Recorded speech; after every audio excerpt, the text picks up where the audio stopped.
La Universal Radio, un año más junto a ti.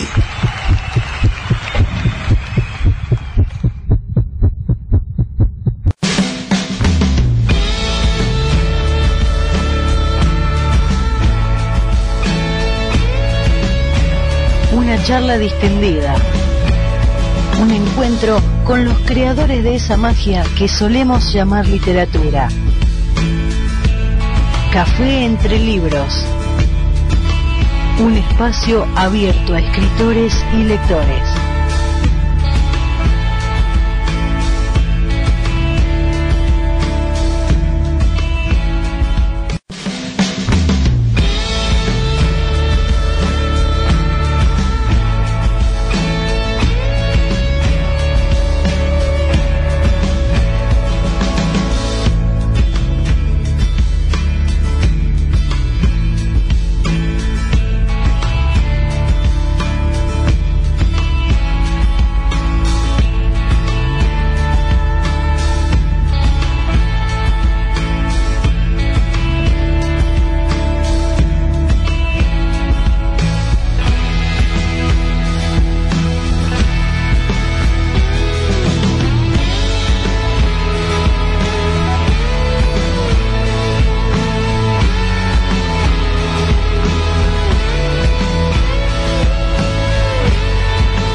Hola, bienvenidos a una nueva emisión de Café entre Libros.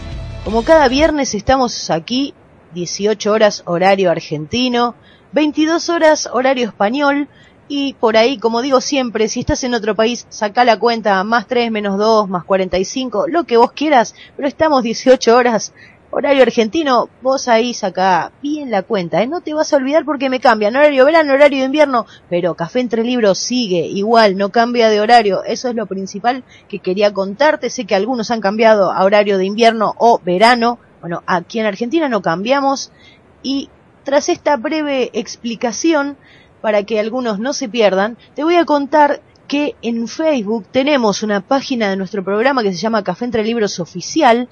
Desde allí podés entrar a un lugar que se llama Entrevistas en el programa Café entre Libros. Es un evento especial. Todos los viernes creamos ese evento para que vos puedas hacer un contacto directo con el invitado del programa. Y desde ahí, debajo de la foto que ponemos del invitado de cada programa, podés dejar tus comentarios, tus preguntas, tus saludos. Y hoy contamos nuevamente con la presencia de Ana Cuevas Unamuno. Ella es educadora en el área de arte, es profesora de técnicas corporales, se especializa en lenguajes sagrados, simbología, mitos, es escritora y, por sobre todas las cosas, ella es narradora oral, es cuentacuentos. Y vos te preguntarás, bueno, a ver, ¿nos va a contar algún cuento? Más o menos, en realidad nos va a contar un poco el tema de los símbolos en los cuentos populares, en los cuentos de hadas. Vamos a preguntarle un poquitito sobre este tema, pero antes quiero presentarla. Hola Ana, ¿cómo estás? Hola, ¿cómo estás? Acá muy bien. Bueno, un placer tenerte nuevamente aquí en el programa. Ya te tenemos ahí. Decimos, bueno, a ver, necesitamos hablar de este tema y siempre aparece tu nombre. No sé por qué, sos así como muy popular. Pero nos encanta que puedas compartir con nosotras porque sabes muchísimo sobre el tema.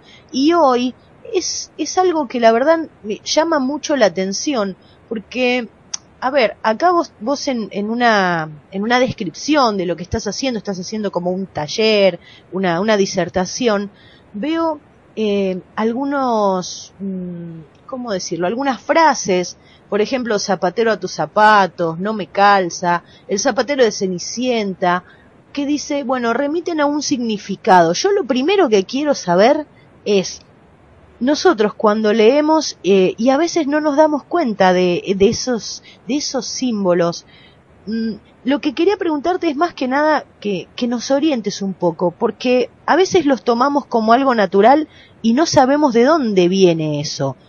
¿Es así? Se siguen manteniendo símbolos, frases de hace cientos de años y nosotros lo tomamos como si fueran actuales?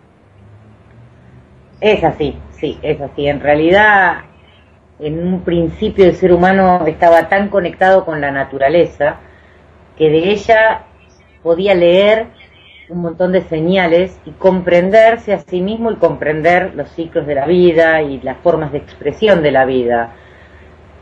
Con el tiempo, la preponderancia de la racionalización de las cosas, de la manera de interpretar la realidad a través de la razón pura, fue dejando en el olvido, en cierta manera, la simbólica, ¿no? Que es ese lenguaje universal, que es eso que podemos ver en todas las manifestaciones, tanto humanas como terrestres, como celestes.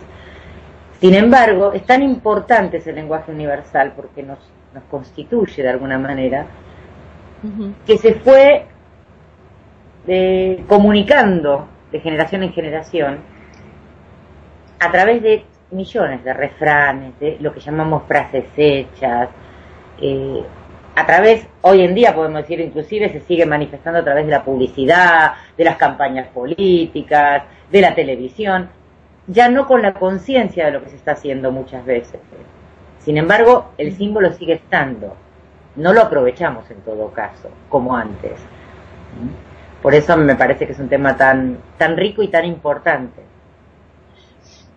Vos decís, bueno, el símbolo sigue estando, pero mi pregunta es, ¿sigue estando con el mismo significado? ¿Es lo mismo, por ejemplo, decir hoy zapatero a sus zapatos que en esa época? Es lo mismo como lo que implica el dicho, y no es lo mismo en cuanto a la comprensión del dicho. Es lo mismo porque si yo te lo digo a vos o cualquiera, todos interpretamos, metete en lo tuyo, ¿sí? Antiguamente de ese dicho se comprendía además el significado del zapato. Nosotros hoy en día todo el mundo conoce el cuento de Cenicienta y su bendito zapatito de cristal, que originalmente no era de cristal ni de ningún otro material extraño, simplemente era una sandalia. Ajá. Pero antiguamente sí se entendía que el zapato estaba hablando de la estructura de creencias que guiaba el movimiento del individuo en la vida. Porque una cosa es el que va descalzo, o sea, que no tiene una estructura de pensamiento, que no tiene una dirección, y otra cosa es el que se calza zapatos, que ya construyó, entre comillas, digamos, una suerte de actitud civilizada, y entonces puede discriminar, o no, o obedecer, una estructura de pensamiento que lo oriente en lo que hace, en cómo se comunica, en cómo se manifiesta en la vida cotidiana. Esa es quizás la diferencia, ¿no? Hoy no sabemos qué significa un zapato, pero sí sabemos que nos están diciendo metete en lo tuyo si te dicen zapatero tus zapatos. Claro. Bueno, creo también que con el correr del tiempo se fueron modificando las frases que quieren decir lo mismo. Y sí, es simple, metete en tus cosas, ¿qué te importa? Sigue siendo zapatero a sus zapatos, pero de otra forma, incluso más directa. ¿Vos pensás que se perdió un poco, no sé si llamarlo esa lírica, como se escribía antes, cómo se pensaba antes? Es un estilo mucho más directo, incluso hasta más seco y en algunas situaciones más agresivo. Ese cambio de la simbología al día de hoy. Me refiero a que por ahí no es lo mismo decir la frase del zapatero que decir, bueno, metete en tus cosas o no te metas. ¿Vos pensás que tiene que ver un poco con el cambio, con la sociedad actual? Sí, claro que tiene que ver, claro que tiene que ver. Vos fíjate que la pérdida de la tradición oral, la pérdida de encontrarse y compartir historias, nos ha ido empobreciendo profundamente. Porque si bien se transmiten historias de otras formas, la mayoría de ellas están vacías de significado, están vacías de sentido. Y eso construye una sociedad que también está vacía de significado, porque está vacía de sentido. Entonces es una sociedad que se está empobreciendo día a día. Si te fijas en cómo nos sentimos todos, hay desasosiego, hay soledad, hay insatisfacción, hay mucha dificultad de comunicación, de contacto, hay mucha dificultad de encontrarse a sí mismos, de sentirse en eje, bien uno con uno mismo. Y todo esto está relacionado, porque cuando se deja de comprender el sentido profundo de la vida, se cae en un lugar de esa superficie de apariencias que no te nutre. Sí, tal cual, coincido muchísimo con eso. Y hablando de coincidir, tenemos un mensaje de Javier del Ponte que dice, muy interesante, que dice, coincido con tu postura, Ana. Y tenemos más mensajes. Vincenzo Marazo dice, está chido. Hablando de frases y cosas diferentes, está chido, bien. Y Francis Ríos Britos dice, besos, bendiciones, mi gente bella, envía saludos también. Irma Berolín, que bueno, Ana Cuevas, cariños. José Ramón Gómez Solís, saludos desde Extremadura, amigos. Tenemos varios saludos, varias gente en escucha de diferentes lugares, por lo que puedo ver, tenemos España, Venezuela. Está chido, me suena a México a lo mejor, claro, tal vez, o algún lugar de Latinoamérica. Y hay un par de preguntas que nos deja Andrea. La primera es, ¿cómo actualizarías un cuento tan popular como el de Caperucita Roja? ¿Cómo lo contarías para que tenga su sentido original? En realidad, muchas veces lo cuento con su sentido original. O sea, cuento el cuento original de Caperucita Roja, donde no aparece ningún cazador a rescatarla, porque no se trata de ser rescatada por un agente externo. El cuento Caperucita Roja original termina cuando el lobo se la come. ¿Sí? Ay, no me digas eso. Sí. ¿Sabes? Si vos haces tenés una experiencia trascendente, tenés una experiencia de transformación, un aprendizaje profundo, lo importante es que renazcas por tu propio mérito. No porque vino otro y te sacó del apuro, porque si otro te saca del apuro te impide el crecimiento espiritual. Y eso está pasando en nuestra sociedad en este momento. Todos queremos que algo nos saque del apuro, todos queremos hadas mágicas que nos resuelvan los problemas, y entonces no salimos nunca a otra dimensión de la conciencia. Ajá. Mira, justo hay un comentario de Gema que tiene que ver con eso que vos estás diciendo. Porque, y salimos del tema de Caperucita, que me dejaste mal. ¿Por qué la matan por Caperucita? No la matan, pero no la matan. Te lo voy a poner simple para que además toda la escucha lo comprenda, ¿sí? A ver. Caperucita es una niña que como llega a la pubertad, a la adolescencia, ¿sí? Está por convertir en mujer, su madre la inviste ritualmente con la caperuza roja, anunciando que ya es mujer. Y la manda a atravesar todo el bosque a casa de la abuelita. ¿Sí? Caperucita en el camino se encuentra necesariamente con el lobo, como te encontraste vos, como se encontró Andrea, Gema, yo y todas las mujeres oyentes del planeta, siempre nos encontramos con el lobo, que es el momento del despertar sexual. Es inevitable que nos pase. Y en ese momento la niña tiene que ser devorada, porque si no jamás nos vamos a convertir en mujeres. Y la abuelita tiene que morir, porque a partir de ese momento, la que era niña pasa a convertirse en la madre, en la mujer adulta. Y la que era madre pasa a convertirse en la abuela. Y tenemos ahí los tres rostros de la luna otra vez activos. De eso trata el cuento original de Caperucita Roja. De un proceso de evolución de lo femenino, de la niña hacia la anciana, en sus tres pasos.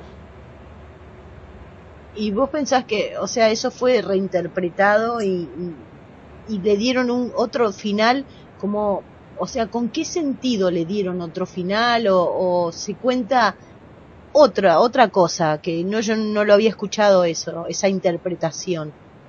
En realidad hay montones de versiones de estos cuentos de todos los países, lo que ahora son países del mundo, o sea que antes eran culturas, ¿no? Claro. Con distintos nombres. Son cuentos muy, muy antiguos, que por supuesto que van siendo manipulados y reinterpretados según los paradigmas sociales y culturales. Cuando Caperucita se transforma para no tener tanta connotación sexual, sino más bien moral, entonces se necesita advertir a las jovencitas, cuidado con ir al bosque porque te va a encontrar el lobo, ¿sí? Ese hombre que va a abusar de vos, que te va a desflorar, que va a irrumpir en tu niñez. Entonces es una advertencia cultural a las niñas. Después aparecen otras reinterpretaciones porque hay que dulcificar, porque a los niños no hay que contarles cosas terribles, y la confusión nace en ese momento, porque si al niño no le das lo terrible, él que sí lo vive lo terrible, se queda privado de herramientas para encontrar sus propios recursos ante lo terrible. Somos los adultos los que nos asustamos de los cuentos terribles, no los niños. Está bueno pensarlo así, de esa forma. Y sí, estás en lo cierto. Tengo un comentario de Gema. Dice: la figura de la hada madrina, del príncipe azul, de aquella princesa en apuros, son personajes imprescindibles o comunes en casi todos los cuentos de hadas. Y ella lo que quiere preguntar es: ¿qué conexión tienen esas figuras literarias con la realidad? Toda, en realidad, porque cada una de esas figuras representa un arquetipo, y un arquetipo que está adentro de todos los seres humanos, hombres y mujeres. La princesa y el príncipe son necesarios porque son la energía masculina y la energía femenina. Por eso es necesaria la boda, para que esas dos energías que nos habita a todos se integren y nosotros entonces estemos realmente integrados. Es una redundancia, pero es así, que podamos estar en nuestro eje como seres completos. El hada madrina, como los ayudantes mágicos, también son necesarios, porque a través del proceso de crecimiento de cada uno de nosotros, nos demos cuenta o no, vamos encontrando estos ayudantes mágicos que nos van orientando, que a veces son situaciones, a veces son lecturas, a veces son vivencias que tenemos, a veces son personas concretas que nos dan una pista o nos dan una ayuda. Entonces esos personajes mágicos son también, aparte de seres externos a nosotros, seres internos, recursos internos que tenemos, a los que apelamos para poder comprender la vida, para poder encontrar el camino, para poder darle sentido, ¿sí? De eso se trata. Están representados justamente por símbolos, estos recursos y estos aspectos de cada individualidad. Y nosotros necesitamos la magia, nos guste o no, la necesitamos. Por eso ves 4000 publicidades y terminás queriendo un producto sintiendo que lo necesitas, porque pues te están dando la magia. Están apelando a necesidades internas y dándoles una forma que vos no le hubieras dado, pero a la que accedes. Es vulgarizado en la publicidad, digamos, la potencia del símbolo, pero sigue siendo un símbolo. No sé si es claro. Sí, totalmente. Y Gema también pregunta por qué los cuentos infantiles, a los cuentos infantiles los solemos llamar cuentos de hadas. En realidad en casi ningún cuento de hadas hay hadas, para empezar. Es muy curioso esto, ¿no? Son pocos los cuentos de hadas que tienen hadas. Originalmente no eran cuentos infantiles, no existía el cuento infantil. Los cuentos eran cuentos. Se contaban alrededor del fuego, donde estaba el más anciano hasta el más pequeñito, todos juntos. No estaban divididos por edades. Eso es muy reciente, el concepto de cuentos para niños, cuentos para jóvenes, cuentos para adultos, cuentos para tal edad. Es absolutamente reciente. La verdad, hasta el día de hoy yo no entiendo por qué. Así que eso sí no te lo puedo explicar. Calculo que son conceptos intelectuales que corresponden con el momento cultural que estamos viviendo, ¿sí? Antes no existía esa discriminación. Y a los cuentos de hadas se los llama así por una convención del siglo XVIII, final del siglo XVIII, mediados del siglo XIX.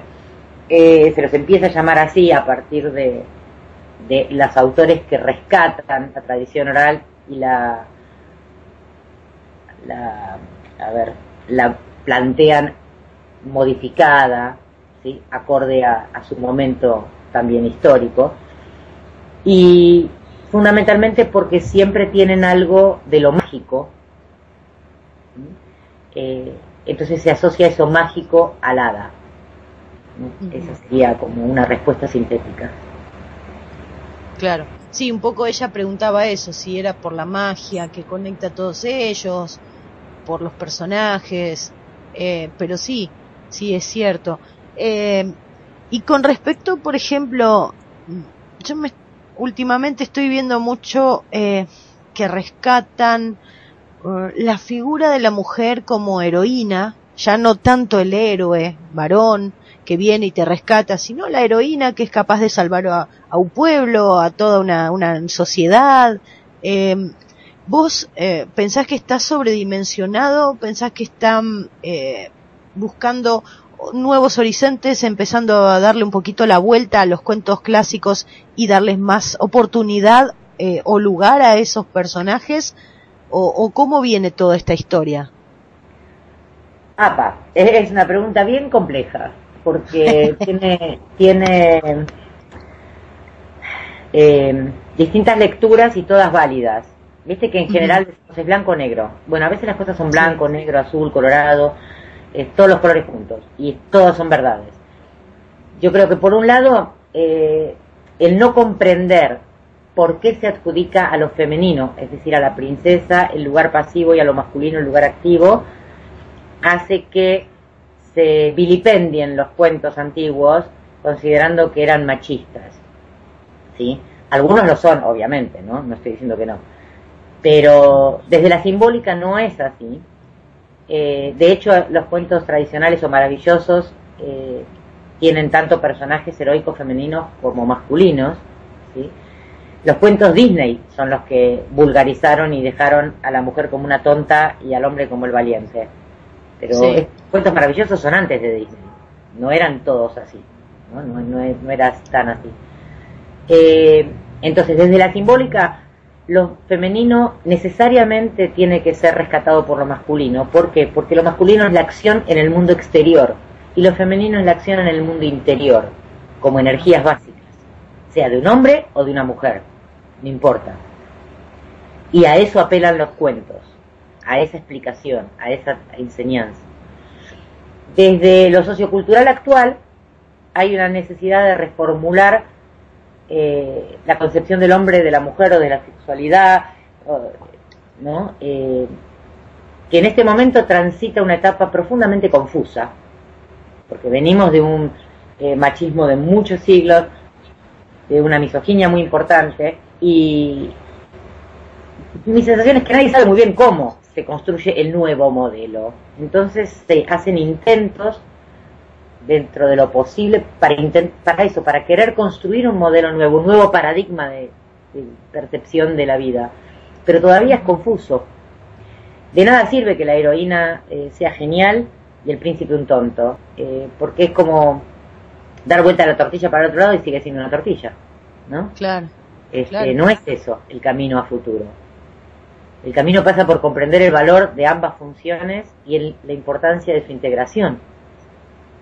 Eso nos habilitaría, por ejemplo, a una cosa tan necesaria como recuperar la capacidad de vincularnos como seres humanos y comunicarnos de verdad.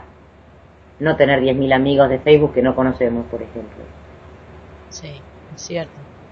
Sí, y yo te lo preguntaba porque últimamente vos hablaste de Disney, que en su momento dejó a la mujer más o menos en la casa para lavar los platos, y en este momento está muy de moda el tema de las princesas y la princesa tal, princesa cual, y es como que son súper heroínas impresionantes y de la nada, porque antes esas heroínas ni siquiera estaban presentes en los cuentos o por lo menos en las películas animadas, y ahora están de moda. Yo también me preguntaba, ¿es una moda? ¿Es a propósito? ¿Tiene cierta intención? ¿O sigue siendo lo que vos decías, un poco lo vacío de contenido, si no es nada más como para dejar a la mujer mejor parada en cuanto a la historia? Nada es inocente, absolutamente nada es inocente. Todo tiene una intención. Nos demos cuenta o no, todo tiene una intención y produce un efecto. Eso también es parte de lo que es y no está en nuestras manos modificarlo. Yo creo que este nuevo hábito de sacar a la luz estas heroínas, que de hecho han existido, no es que no, y darles esa preponderancia, tiene que ver con esta lucha feminista, con esta cosa de, bueno, si la mujer fue castrada mucho tiempo, ahora tiene que ser la figura principal. Aplacemos al hombre, ¿no?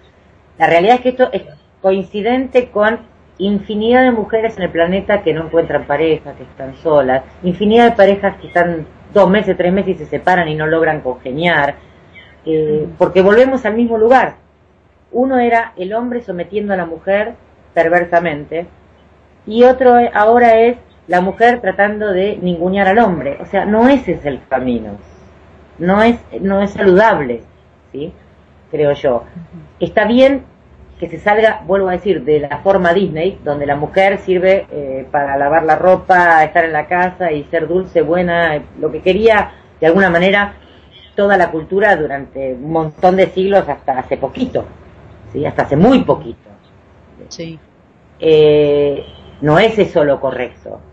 Tampoco lo correcto es que lo femenino sea una especie de super todo. Tampoco es cierto, ¿verdad? Pero creo que tiene que ver con esto, intentos desde el enojo de subvertir el orden que estaba establecido, básicamente. Supongo que con el tiempo, con los años, en algún momento se llegará a la construcción realmente de un nuevo paradigma donde ojalá sepamos recuperar una concepción más integral y más holística de la existencia. Te cuento, ya media hora de programa se me voló, pero tengo algunos comentarios.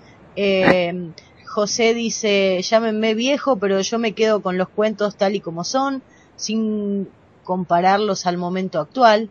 Dice, me ruta leerlos así, mi opinión es esa.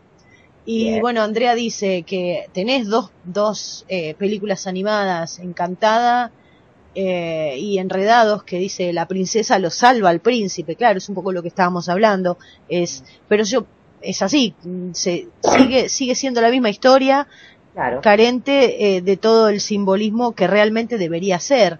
Ahora, ¿qué sucede si yo a ese cuento le agrego el condimento de, bueno, el príncipe puede salvar a la princesa, pero la princesa salva a la aldea, por ejemplo? Los dos son héroes. Ahí cerraría un poco el ciclo de estas fuerzas interiores y exteriores. ¿Ese sería el cuento ideal?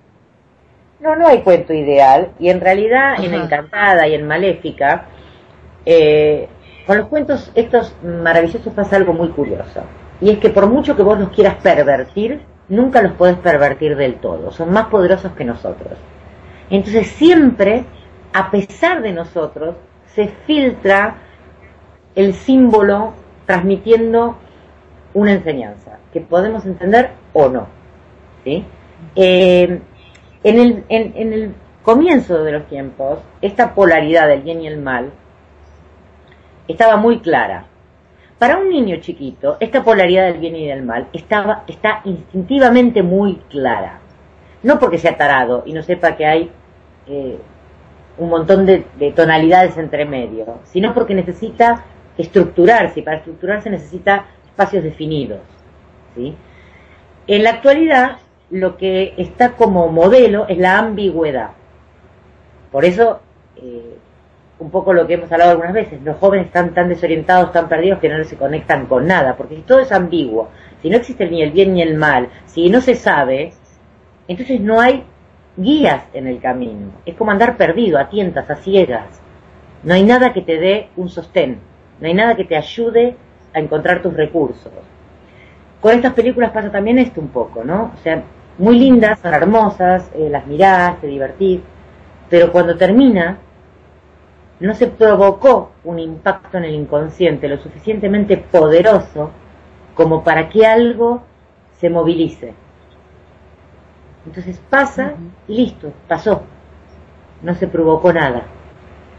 Esto me parece que es lo más grave a veces, ¿no?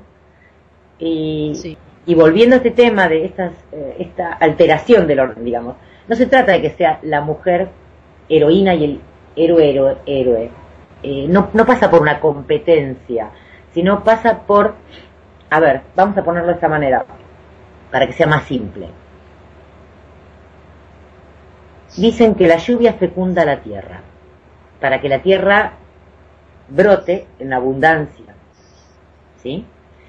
Entonces, si la tierra pudiera fecundarse a sí misma y la lluvia pudiera ser la suya, ¿a nosotros nos haría bien? Ajá. ¿La hice muy complicada? Sí. No, no me dejaste pensando, que no es poco.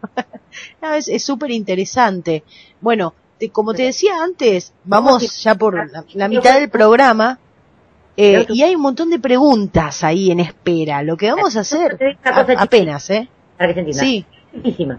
Para que se entienda esta analogía que puse. La tierra, Sí. para poder ser fecundada, tiene que estar entregada, abierta, dispuesta. Y la lluvia, para poder fecundar, tiene que ser penetrante, activa. Eso es el príncipe y la princesa. Uh-huh. Bien. Bien, ¿Por qué me dejas pensando así? Justo en la pausa me dejas pensando. Bueno, perfecto. Sigan pensando en eso que dijo Ana, y tenemos muchas preguntas para después, y vamos a seguir con todo este tema porque está súper interesante. Regresamos en nada, un tema, algo de música, y ya regresamos con Café Entre Libros. Y continuamos con más Café Entre Libros, y estábamos hablando un poco de los cuentos, estábamos hablando también de la simbología del hombre, de la mujer, del héroe, de la heroína.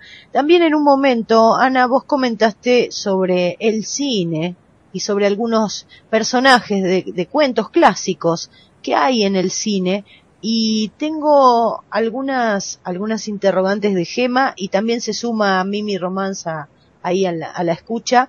Y por ejemplo, Gema dice: en los últimos tiempos se han llevado al cine diversas adaptaciones de los cuentos clásicos. Ella también pone como ejemplo Maléfica, y resulta ser un shock, en el bueno o en el mal sentido, porque la historia cambia un 100% esas lecturas que uno acostumbraba cuando era más niño.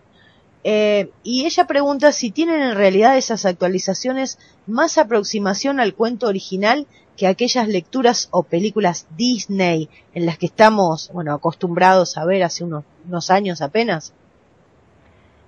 En realidad no, tiene mucha más distancia todavía, porque acá se plantea en Maléfica casi desde el punto de vista de Maléfica, la película. Se cambió el punto de vista, ¿sí? Entonces no, se parece mucho menos al cuento original. La de Disney tampoco se parece al cuento original, si vamos a ser sinceros.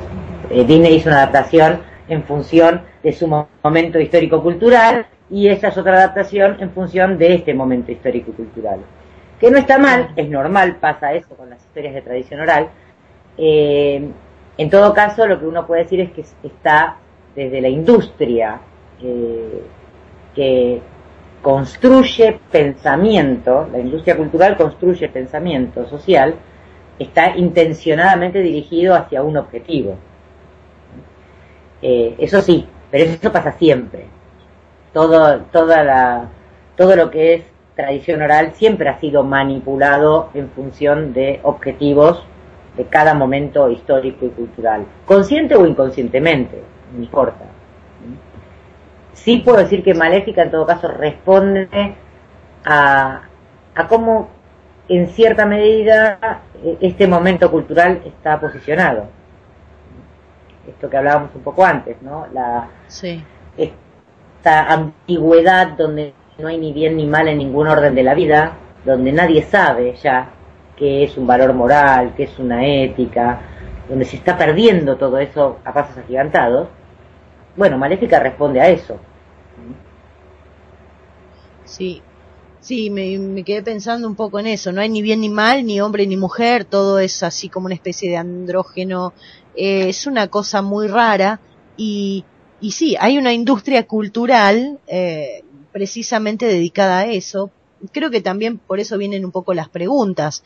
Ahora, si yo decido hacer una película con el cuento tal cual, original al 100%, o por lo menos una de las versiones originales, no sé si en el cine tendría mucha repercusión, o no sé si tendría mucha repercusión ya directamente en el libro. ¿Vos qué pensás con respecto a eso? ¿Te parece que a lo mejor no estamos acostumbrados a leer con tanto contenido? No, seguramente no tendría tanto éxito porque nadie quiere conectar con algo más profundo, porque da mucho miedo.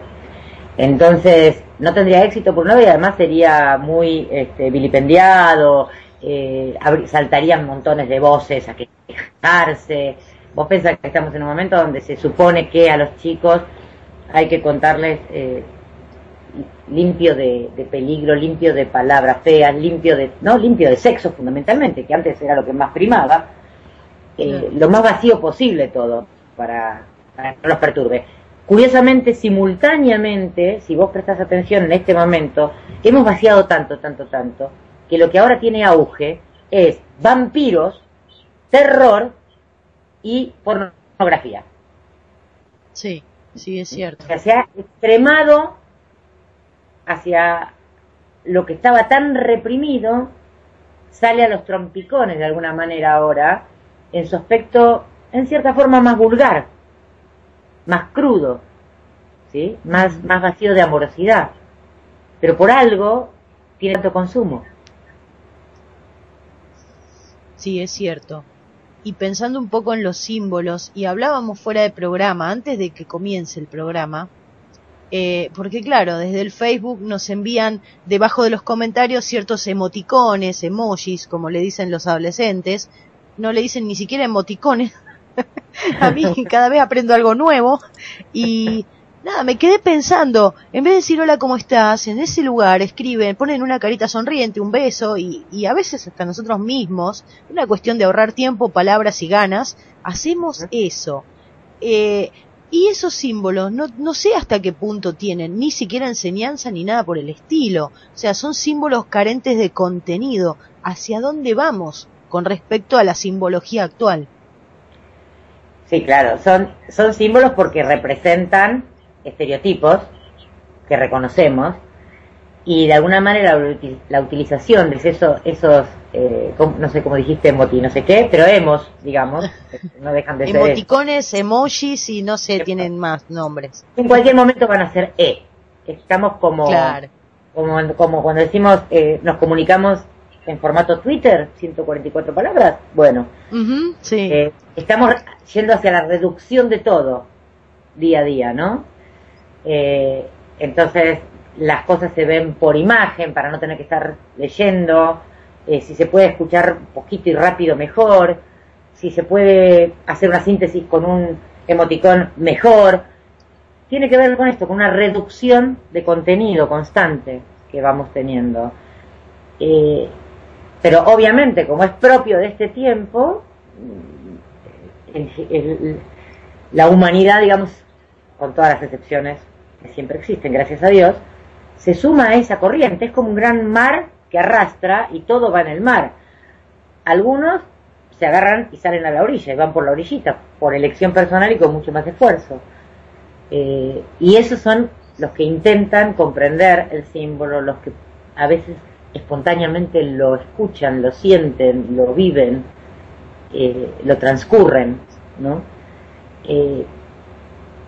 De todas maneras, la vida sigue aportándonos su simbología todo el tiempo.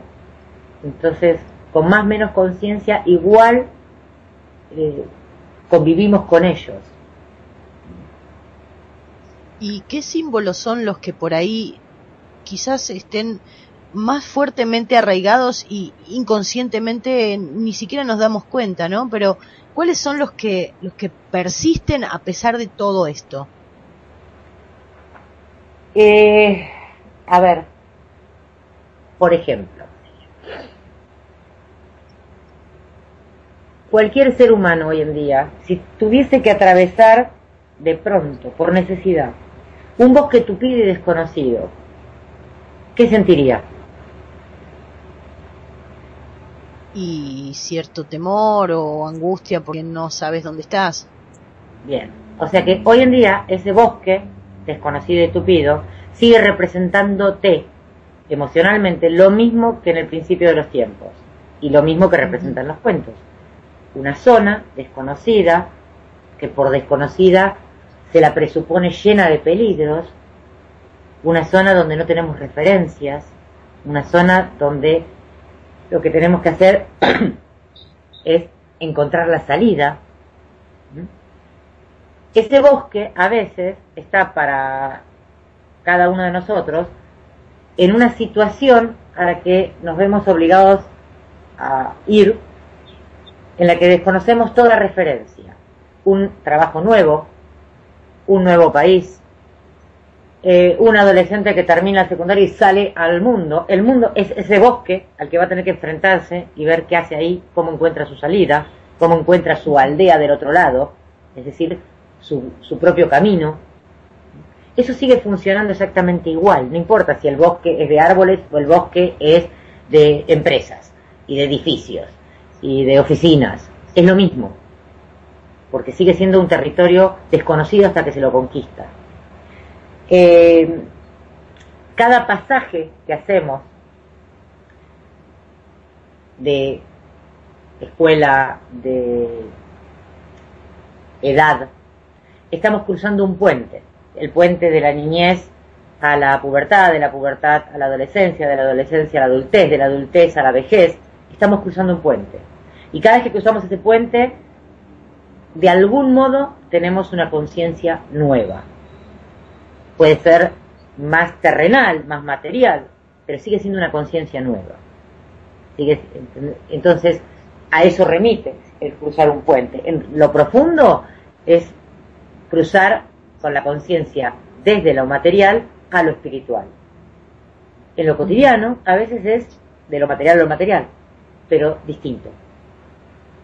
Claro. Esos símbolos siguen existiendo. Cuando uno ve un amanecer, sigue sabiendo que es un inicio, o un nacimiento, es un inicio. Ese símbolo sigue resonando en nosotros y lo comprendemos. No necesitamos que nos lo expliquen.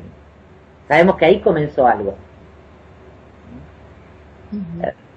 A ver, ¿qué otros símbolos tenemos cotidianos? Creo que está más claro que nunca, y en realidad sí, los mismos interrogantes, la misma incertidumbre la seguimos teniendo, y lo que por ahí a veces preocupa, porque uno ya se va poniendo viejo y más o menos a los tropezones comienza a vislumbrar, a lo mejor no conscientemente, esos símbolos, los aprende sobre la marcha, pero ve los que vienen detrás y ve que detrás no hay, es como si subieses, no sé, está subiendo una escalera enorme, alta y muy empinada, y no tenés un lugar donde aferrarte a los costados. Quizás antes, a lo mejor en pequeña medida, teníamos de vez en cuando algo donde aferrarnos, y uno ve que están desprotegidos, carentes de símbolos, carentes de una identidad, cada vez metidos en uno mismo. Y claro, no sé hasta qué punto ellos van a poder vislumbrar las cosas como realmente podría ser, o sea, no en toda su magnitud. No sé si me entendés un poco a lo que me refiero. ¿Qué es lo que sucede con estas generaciones que crecen carentes de símbolos, de significados? A ver, muy interesante el símbolo de la escalera que utilizaste, ¿no? Yo creo que no están subiendo la escalera, van bajando la escalera más bien, porque no está habiendo una ascensión de la conciencia, sino una disminución de la conciencia. Pero no están carentes de símbolos, para nada, están llenos de símbolos, estas generaciones más jóvenes, lamentablemente símbolos de violencia, ¿no? Estos jóvenes que, vuelvo a decir, buscan desesperadamente el terror. Yo que cuento cuentos, antes, a partir de los 10 años empezaba a pedir más el terror. Ahora desde bebés ya piden el terror, todo el tiempo, no quieren otra cosa más que terror, porque están asustados, entonces necesitan que le cuentes de eso para que pase afuera, no adentro. están todo el día jugando con estos jueguitos electrónicos, que son violencia, matar, pero matar porque sí, sin ningún sentido, ganar para no ganar nada, ir hasta allá para no llegar a ninguna parte. Esa es la vida que están construyendo, ese es el desasosiego y el desamparo profundo que tienen, pero también tienen mucho hambre estos chicos, porque cuando vos les ofreces algo que los saca de contexto, que es distinto a lo que escuchan todo el tiempo, se les encienden los ojos y las orejas y ponen atención y se fascinan porque necesitan que les des esa otra lectura. La necesitan en el alma, aunque no lo sepan. Entonces, ojo, porque no es que no tienen símbolos. Claro que tienen, muchísimos, todo el tiempo tienen. Cada cosa que ellos ven les está dando una información. Lo que pasa es que son símbolos que dan una determinada información y no otra. No es que todo tiempo pasado fue mejor tampoco, no. Lo que estamos es vacíos de ritos, vacíos de rituales, vacíos de esos símbolos que nutren, que orientan, que nos dan recursos, que nos amparan. De eso estamos vacíos. Estamos vacíos de comunidad, estamos vacíos de vínculos nutricios, estamos vacíos de abrazos. De eso estamos vacíos. Sí, cierto, totalmente cierto. Nos quedan 10 minutos y poquito menos, y tengo algunas preguntas y cosas que me han quedado.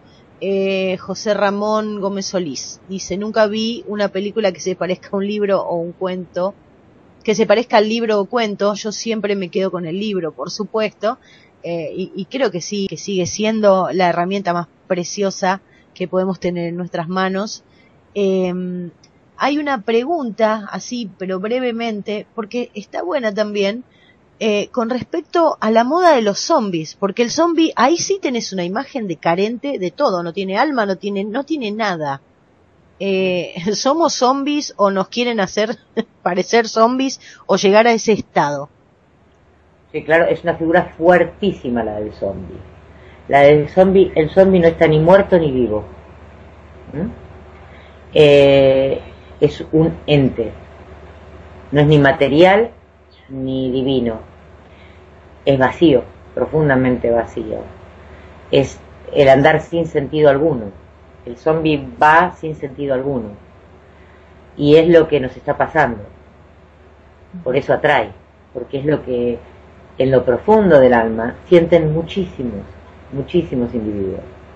Entonces se sienten seducidos por eso que los está representando de alguna manera a ellos o al miedo que se tiene a convertirse en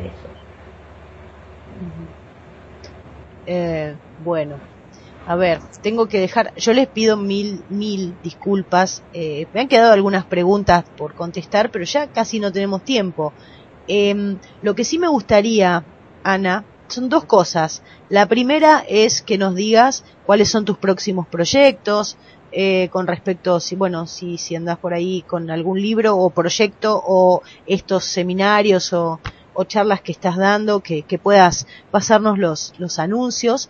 Y también nos han pedido que no te vayas sin contar alguna historia breve antes que termine el programa. Ah, ok.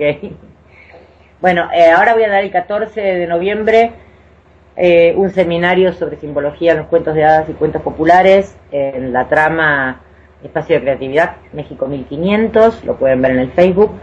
Y eso es en Buenos Aires. En Buenos Aires, y en diciembre voy a dar el seminario en forma online, que también lo voy a poner en el Facebook. Así, eso por un lado. Con libros sí estoy trabajando en un proyecto que se llama PDF Libros, que es para personas que tienen archivos digitales y quieren tenerlos como libros para su biblioteca. Nosotros los hacemos porque uno va abriendo campos económicos. Estoy escribiendo también, ya les avisaré cuando salga el próximo libro. Por ahora está ahí elaborándose, trabajándolo. Y bueno, vamos al cuento porque si no se te queda sin tiempo. Sí. Voy a contar un cuento que está lleno de simbolismo. Así los dejo con la intriga de qué simbolismo tiene. Esto pasó antes de que el sol y la luna decidieran en qué lugar del cielo iban a transitar. Y era en una aldea en la que vivía un gigante al que todos rechazaban porque le tenían miedo, porque era distinto. Así que el gigante, cansado de ser rechazado, un día se marchó y caminaba furioso, subiendo la montaña. De golpe se lastimó y no prestó atención, y siguió caminando y caminando, hasta que en un momento el dolor fue tan grande que miró su pantorrilla en la que un bulto inmenso había crecido. Tomó una espina, abrió el bulto, y de él salió una pequeña niña que dejó tirada en el camino. El gigante desapareció. Pero en ese momento, una pareja de águilas sobrevolaba la montaña y vio a la niña. Y la mujer águila dijo, o la águila hembra, dijo: ¡Ah, mira lo que hay ahí! El águila macho miró y dijo: El águila hembra dijo: ¡ay, pobrecita, podemos llevarla con nosotros! El águila macho miró y dijo: ¿para qué? El águila hembra empezó a explicar que como no tenían polluelos, ella quería tener alguna hijita, y por qué no le podían llevar, que por favor, para hacerlo corto el cuento. El águila macho, como suelen hacer, dijo: bueno, y la llevaron al nido. Y allí la niña creció día tras día, cuidada por sus nuevos padres, que la alimentaban con mucho cariño, que le habían puesto una soguita para tenerla atada al nido, para que no se cayera ni se le ocurriera marchar. Claro, cada tanto había que agrandar el nido, porque la niña crecía. Y la niña creció y creció hasta convertirse en una mujer hermosa. Cada día las águilas se iban y la dejaban en el nido, y cada noche regresaban con ella.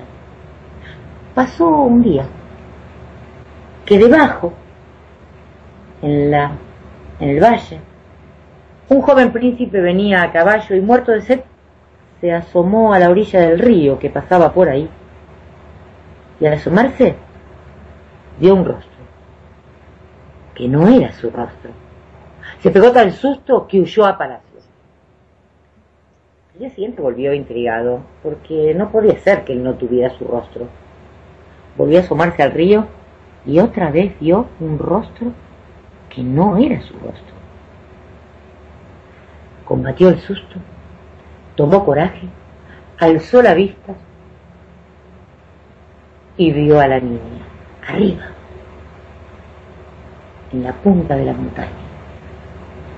Volvió corriendo a palacio. Al tercer día regresó, pero esta vez con una escalera. Trepó y llegó junto a la niña, que lo miró asustada, porque nunca había visto otro ser humano, ni siquiera sabía que existía.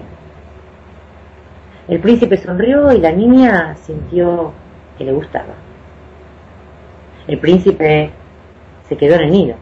Pasaron todo el día juntos, hablando. Cuando ya se estaba por marchar, el príncipe le pasó la mano delicadamente por la cabeza y le arrancó un cabello. Y se marchó.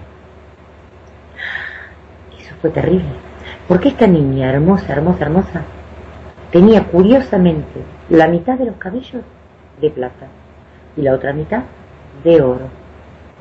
Cabellos que sus padres contaban cada día al partir y cada día al regresar. Obviamente esa noche, cuando las águilas regresaron y comenzaron a contar los cabellos, el águila hembra dijo: 1, 2, 3, 4, 5, 6. ¡Falta un cabello de plata! La niña, asustada, dijo: ay, es que jugando hoy con el gato, quizás se le enganchó un cabello y se voló. El águila hembra miró al gato furiosa, lo tomó en sus manos y lo arrojó al vacío. Ay.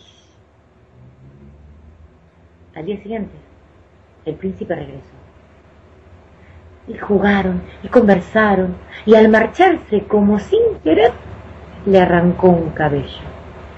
Cuando sus padres regresaron, el águila hembra contó los cabellos y estaban todos correctos. Pero cuando el águila macho contó los cabellos, 1, 2, 3, 4, 5, 6, ¡falta un cabello de oro! ¡Ay! Dijo la niña.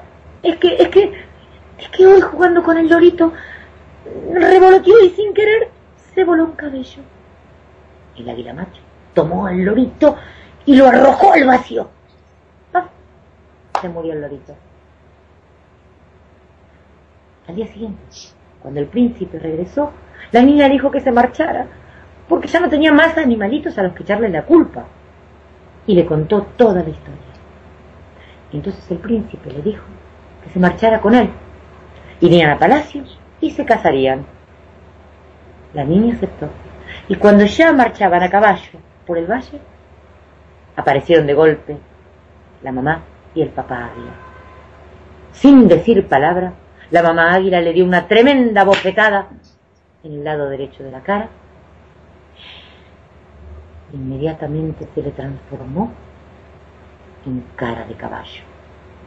Y el papá águila le dio una cachetada en el lado izquierdo de la cara, que inmediatamente se le transformó en mitad cara de burro.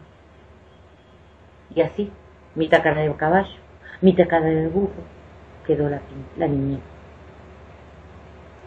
El príncipe no sabía qué hacer, pero como le había prometido matrimonio, siguieron a palacio.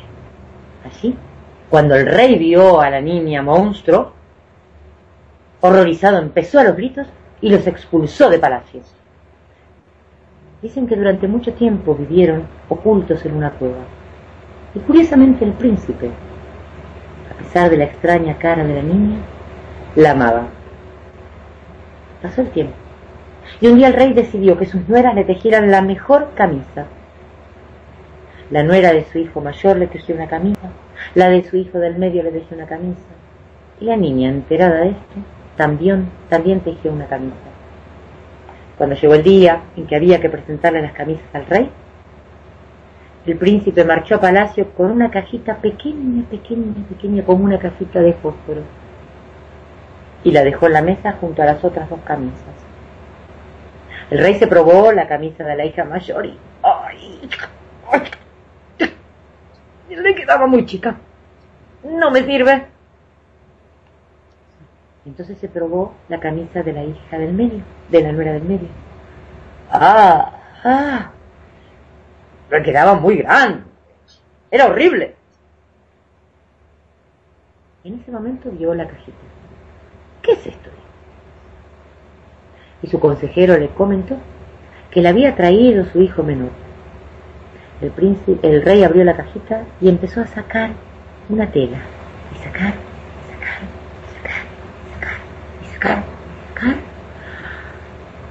hasta que sacó una camisa de una belleza deslumbrante.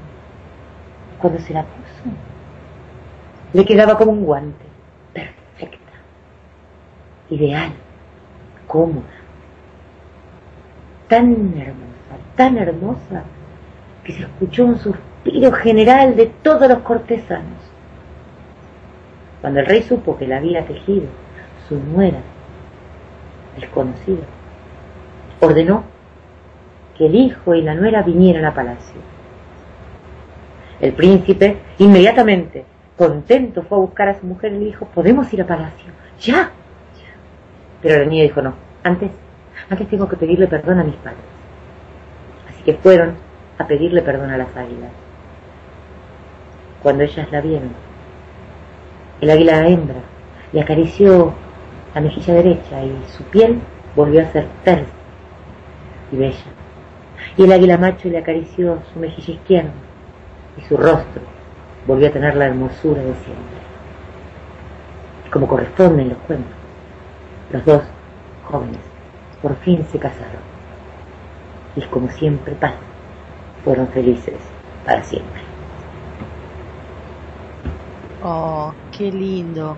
Pero no me vas a dejar con las ganas de contarnos un poquito de qué trata específicamente ese cuento. Ese cuento es un cuento de la Amazonia peruana, bellísimo, que tiene algunos de los símbolos que puedo decir ahora si se les acaba el tiempo. Yo por mí les digo todos, pero ustedes decidirán. Arrancamos por el gigante extraño. El gigante representa a los antiguos, a los ancestros más desconocidos, llamémosle dioses, llamémosles orígenes, que cuando la nueva raza de hombres se civiliza, necesita expulsar lejos a otra dimensión a lo que antecede. Por eso se marcha el gigante. Pero deja huella, y la huella es esta niña. Es una huella divina, ¿sí? Es una hija celeste, es una hija de sabiduría. Por eso nace de la pantorrilla. La pantorrilla humana tiene como símbolo al signo de Acuario, tiene como símbolo las creencias, el cambio. Porque tiene muchos más símbolos, pero pongo los más sintéticos. Entonces es la hija del cambio, es la hija de las nuevas creencias, del nuevo modelo que se va a instaurar. Y las águilas siempre han sido símbolo de la conciencia divina, de lo más elevado, de la sabiduría del cielo. Por eso ellos la crían. Ellos despiertan en ella su propia sabiduría. Sin embargo, es una criatura de la tierra que en algún momento tiene que regresar, y para eso necesita al príncipe que la lleve de regreso a la tierra, a su encarnadura. Y cuando encarna, a pesar de que la habita la sabiduría como cualquiera de nosotros, tiene que volver a recuperarla. Entonces, sus padres celestes le transfiguran el rostro en caballo y en burro. ¿Qué es el burro? El animal doméstico, el animal que trabaja en la granja, el que hace las tareas pesadas, las tareas rutinarias, es la vida cotidiana. El caballo es símbolo de la libertad, de la independencia de criterio, de opinión. Y la niña va a tener que ver cómo articula estos dos principios en sí misma.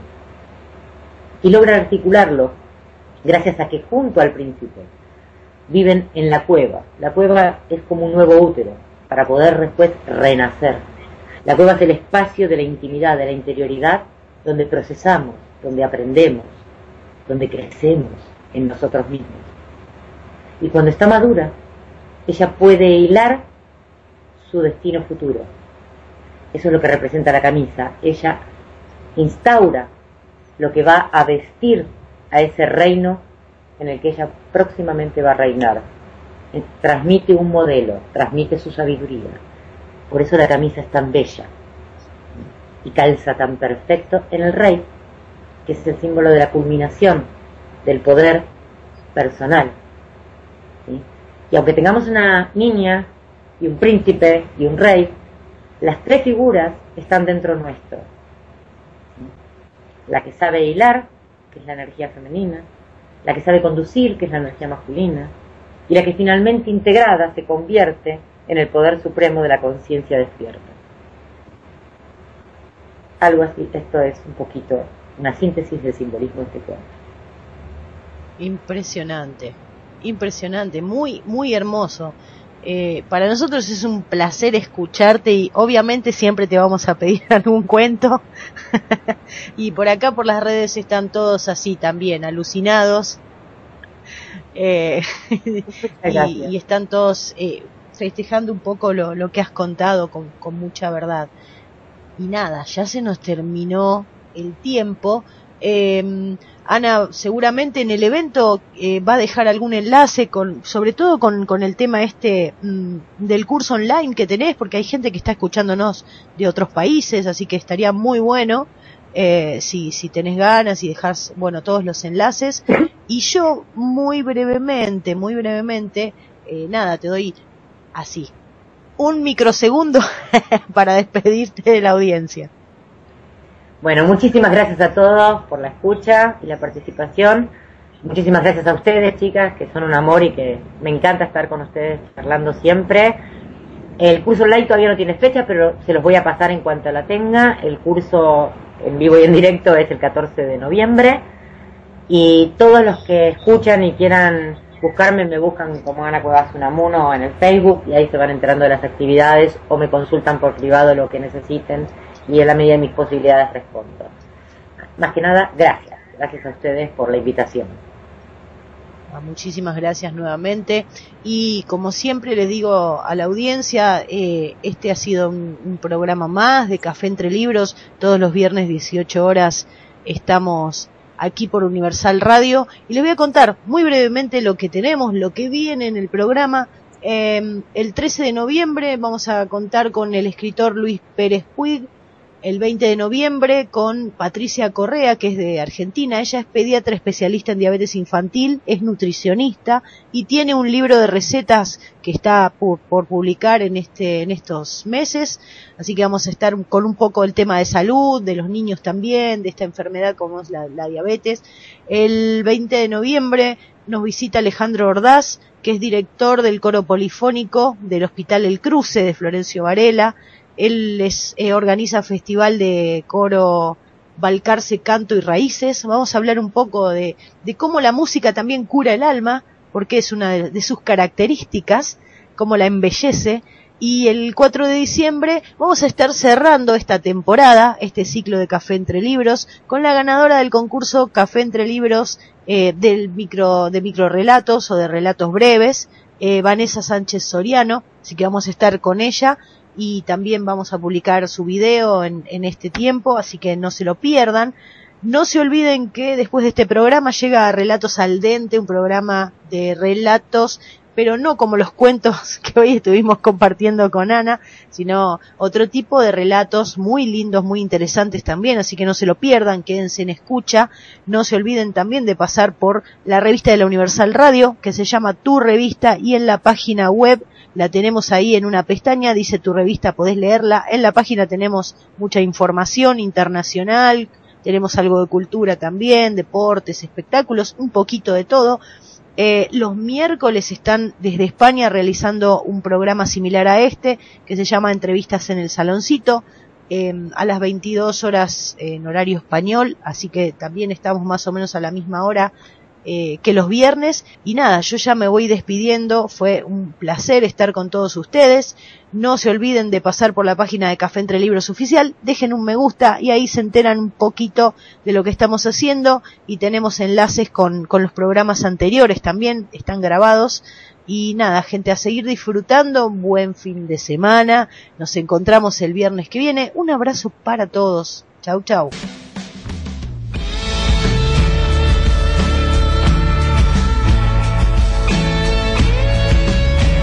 Una charla distendida, un encuentro con los creadores de esa magia que solemos llamar literatura. Café Entre Libros, un espacio abierto a escritores y lectores.